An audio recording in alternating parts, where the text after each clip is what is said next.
Tujuan hidup dan motivasi pencapaian prestasi. Tujuan hidup adalah keyakinan moral atau standar yang akan mengendalikan hidup kita. Oleh karena itu, tujuan hidup memandu pola pikir dan perilaku kita. Tujuan hidup sangatlah penting karena tujuan hidup menjadikan sikap, perkataan, dan perbuatan kita tetap fokus dan konsisten. Tidak jarang segala macam kejadian yang kita alami mempengaruhi emosi dan pengambilan keputusan, sehingga kondisi dan tujuan ikut berubah. Dengan kembalinya memikirkan tujuan hidup, maka kita dapat menemukan makna dan kepuasan dari segala sesuatu yang kita lakukan. Memiliki tujuan hidup juga dapat membangkitkan seluruh potensi dan membangkitkan kita menemukan kekayaan sejati. Karena tak jarang, tujuan hidup itu menggerakkan kita secara aktif, kreatif, dan disiplin dalam melakukan langkah-langkah ekspansi. Dengan kata lain, tujuan hidup itu menjadikan energi dan vitalitas kita meningkatkan dalam upaya mencapai sesuatu yang jauh lebih bermakna. Tujuan hidup juga akan membantu kita menggunakan waktu dan kesempatan dengan sebaik mungkin. Karena kita mengetahui kemana kita akan menuju. Memiliki tujuan hidup merupakan hal yang menakjubkan.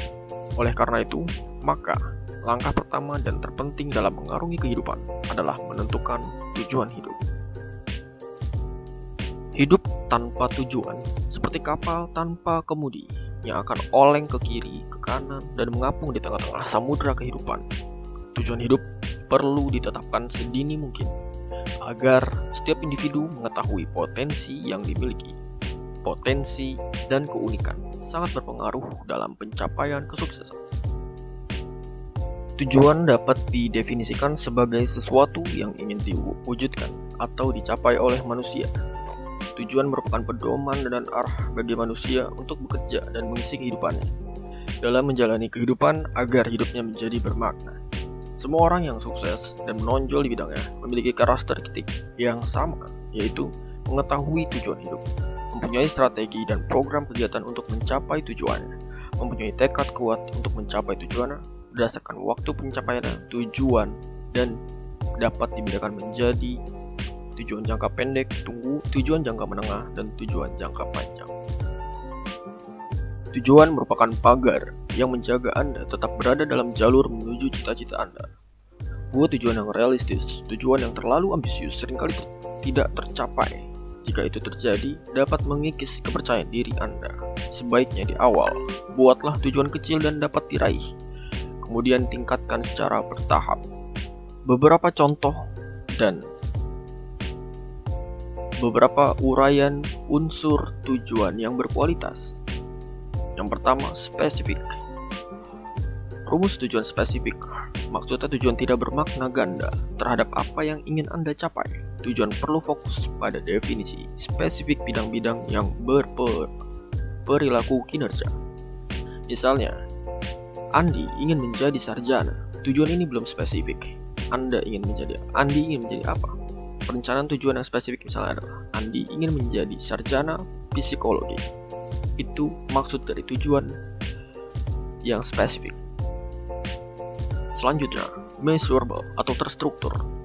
Tujuan yang terstruktur berarti mengandung alat ukur.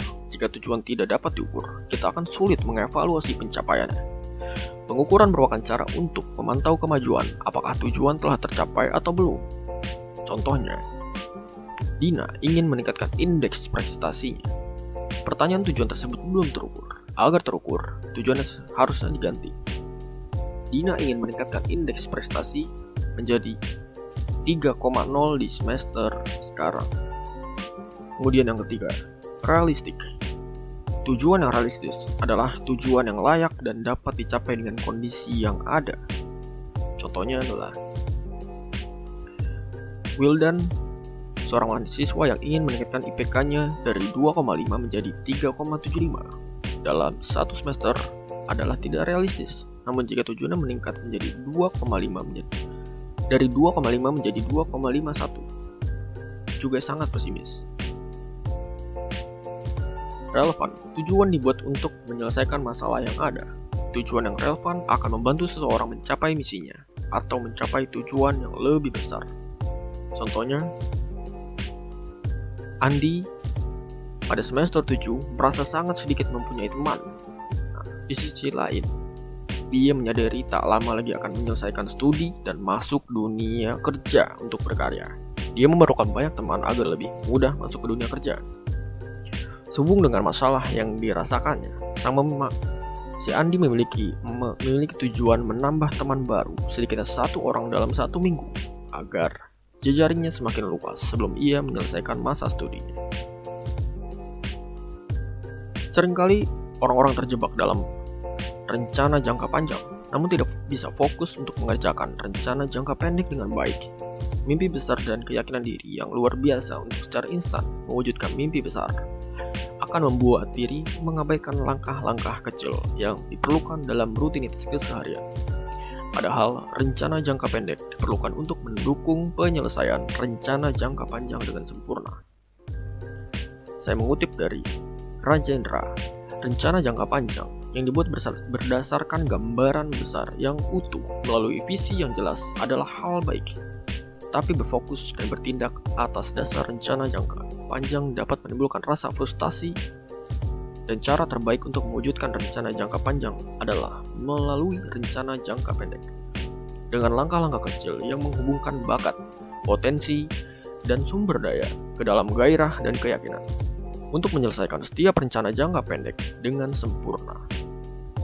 Bila Anda memiliki disiplin dan integritas untuk fokus kepada keberhasilan kecil di setiap langkah kecil menuju mimpi besar Anda, maka Anda tidak perlu khawatir gagal. Sebab, setiap hari energi Anda akan terfokus untuk membangun jembatan dengan fondasi terkuat agar Anda bisa sampai dengan sukses pada misi jangka panjang Anda.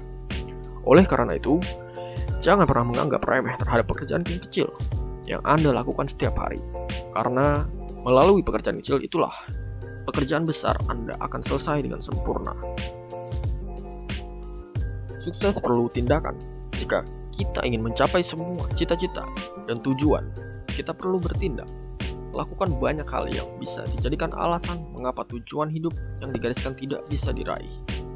Ada 5 penyebab utama kegagalan, yaitu selalu mengaitkan dengan masa lalu, ketakutan dan kecemasan, membiarkan orang lain mengintimidasi, tidak melakukannya sampai tuntas, sikap malas dan menunda-nunda. Kita semua pasti pernah mengalami kesalahan dan kegagalan dengan bentuk dan kualitas berbeda. Reaksi yang kita berikan terhadap kesalahan atau kegagalan tersebut pasti berbeda-beda. Ketika melakukan kesalahan, maka secara alamiah Anda tidak suka pada diri Anda sendiri. Perlu diingat bahwa manusia pembuat kesalahan. Justru kesalahan itu yang sering mengajarkan kita banyak hal dan membuat kita menjadi lebih baik. Oleh karena itu, tetaplah menjadi diri sendiri dan menerima diri Anda sebagaimana Anda adanya pada saat Anda membuat kesalahan.